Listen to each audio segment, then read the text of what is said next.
নির্বাচনে নিরঙ্কুশ জয়ের পর বিকেলে গণমাধ্যমের মুখোমুখি হচ্ছেন বিএনপি চেয়ারম্যান তারেক রহমান। জানাবেন আনুষ্ঠানিক প্রতিক্রিয়া। প্রশ্ন করা হতে পারে সরকার ও মন্ত্রিসভা গঠন নিয়ে। এই নিয়ে আরো জানাতে রাজধানীর হোটেল ইন্টারকন্টিনেন্টাল থেকে যুক্ত হচ্ছেন জাওয়াদ মাহমুদ।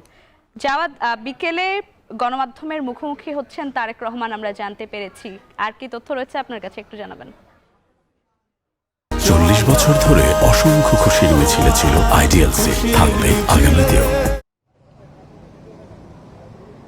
লাইভে আপনি যেমনটি বলছিলেন যে ত্রয়োদশ জাতীয় সংসদ নির্বাচনের নিরঙ্কুশ বিজয় নিয়ে সরকার গঠন করতে যাচ্ছে বিএনপি, এবং নির্বাচন পরবর্তী গতকাল মধ্যরাতে আমরা দেখেছি যে গেজেট প্রকাশ করেছে নির্বাচন কমিশন, এবং এরপরে আজকে এই 3টার সময় রাজধানীর হোটেল ইন্টারকন্টিনেন্টালে তারেক রহমানের আনুষ্ঠানিক যে প্রতিক্রিয়া সেটি দিবেন এবং গণমাধ্যমে সেখানে তিনি মুখোমুখি হবেন।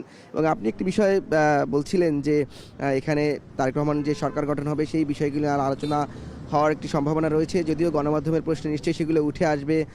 সরকার গঠন কিভাবে হবে বা মন্ত্রী পরিষদ কী ধরনের হতে পারে সেই সব বিষয়গুলো নিয়ে এখানে ধারণা পাওয়া যাবে। যদিও এখন বেলা 2টা বাজে, আনুষ্ঠানিকভাবে এই সংবাদ সম্মেলনটি শুরু হওয়ার কথা রয়েছে বিকেল 3টার সময়, এবং সে যে প্রক্রিয়া আমরা দেখেছি যে এখানের যে সিকিউরিটির অর্থাৎ নিরাপত্তা নিশ্চিতের জন্য যে কার্যক্রমগুলো সেগুলো এখানে যারা নিরাপত্তা সংশ্লিষ্ট দায়িত্বে রয়েছে তারা করছেন, এবং গণমাধ্যম কর্মীরা বাহিরে অপেক্ষা করছেন। তাদের কিছুক্ষণের মধ্যেই ভিতরে প্রবেশ করার অনুমতি দেওয়া হবে, এবং আমরা এখানে আইন শৃঙ্খলা বাহিনীর সদস্যদের, বিশেষ করে বিজিবি সদস্য, পুলিশ সদস্য এবং অন্যান্য যারা আইন শৃঙ্খলা বাহিনীর সদস্য যারা রয়েছে তাদের এখানে দেখেছি, এবং বিএনপির চেয়ারম্যানের নিরাপত্তার দায়িত্বে যারা রয়েছে সিএসএফ তাদেরকেও আমরা দেখেছি ভিতরে প্রবেশ করতে, এবং তারা এখন সামগ্রিকভাবে এখানে যে নিরাপত্তা নিশ্চিতে সেখানে কাজ করছে।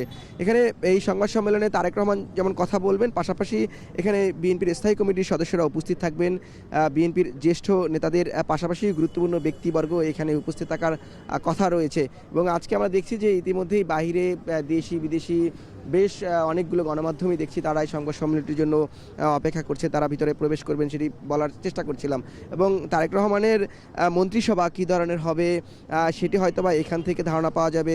সরকার কীভাবে গঠন করা হবে বা শপথের একটি বিষয় রয়েছে, যেহেতু শপথ আসলে কিভাবে হবে বা কখন হবে সেই বিষয়টিও আসলে এই সংবাদ সম্মেলনের মধ্য দিয়ে উঠে আসতে পারে বলে ধারণা করা হচ্ছে, বা সাংবাদিকরা নিশ্চয়ই সেই বিষয়গুলো জানতে চাইবেন, তিনি বলবেন।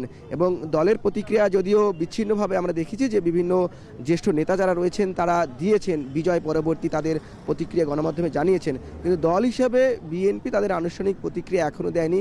সেই প্রতিক্রিয়াটা যেটি বলছিলাম যে মধ্যরাতে যেহেতু গেজেট প্রকাশ হয়েছে, প্রধান উপদেষ্টা অভিনন্দন জানিয়েছেন, বিভিন্ন দেশি বিদেশি রাষ্ট্রদূতরা, রাষ্ট্রপ্রধানরা অভিনন্দন জানিয়েছেন তারেক রহমানকে। তারা এই তারেক রহমানের এই বিজয়কে তারা ওয়েলকাম করেছেন।